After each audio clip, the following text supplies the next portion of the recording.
जब 5 साल के ध्रुव ने जिद की और भगवान को धरती पर उतार दिया, 5 साल का बच्चा महल से रोता हुआ निकला। सौतेली मां ने धक्का देकर गोद से उतार दिया था।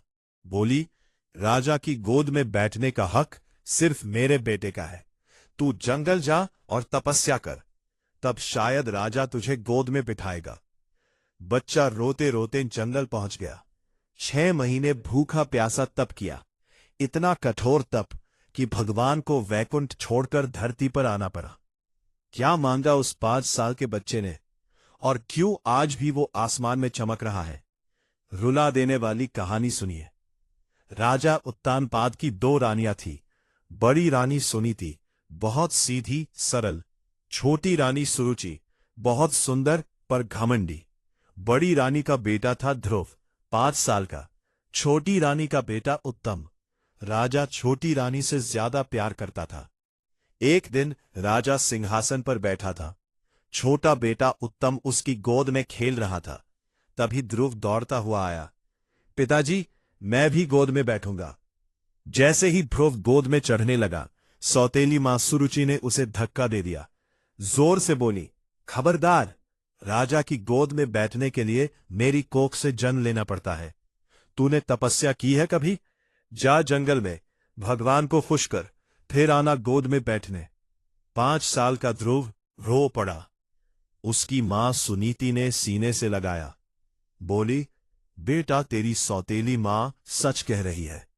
भगवान की भक्ति से सब मिलता है। तू जंगल जा, नारायण को मना ले। 5 साल का बच्चा अकेला जंगल चला गया। रास्ते में नारद मुनि मिले। बोले, बेटा, तू अभी बच्चा है, घर जा, तप बहुत कठिन है। ध्रुव बोला, मुनिवर, मुझे भगवान चाहिए। मुझे पिताजी से भी ऊंची गोद चाहिए।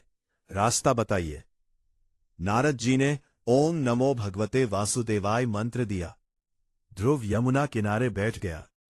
पहला महीना सिर्फ फल खाए, दूसरा महीना सिर्फ पत्ते खाए, तीसरा महीना सिर्फ पानी पिया, चौथा महीना सिर्फ हवा पर रहा, 5वां महीना एक टांग पर खड़ा हो गया, सांस रोक ली, 6ठा महीना शरीर हिलना बंद।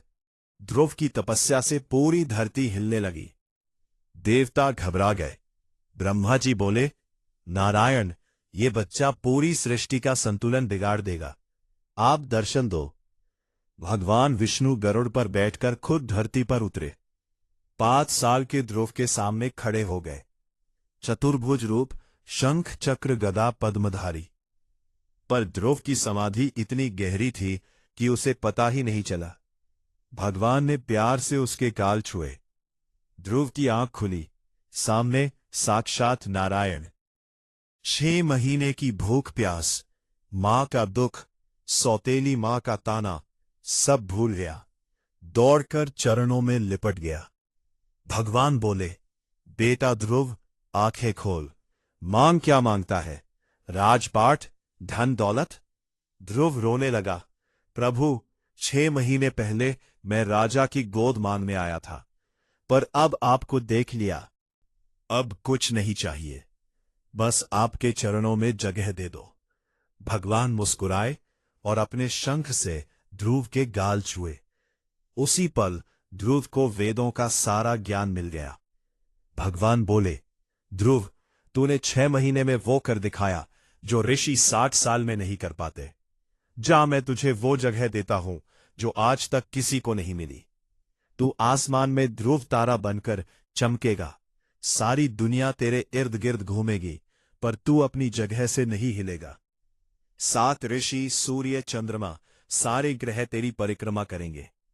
और कलयुग में जब कोई बच्चा जिद करेगा, लोग कहेंगे, अड़ियल मत बन, ध्रुव जैसा बन।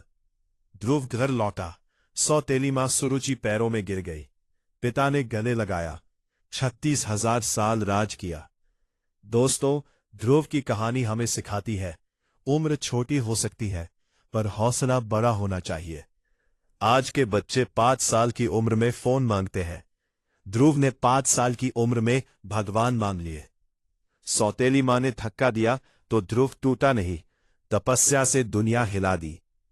अगर तुम्हें भी लाइफ में कोई गोद से उतार दे तो रो मत, ध्रुव बन जाओ।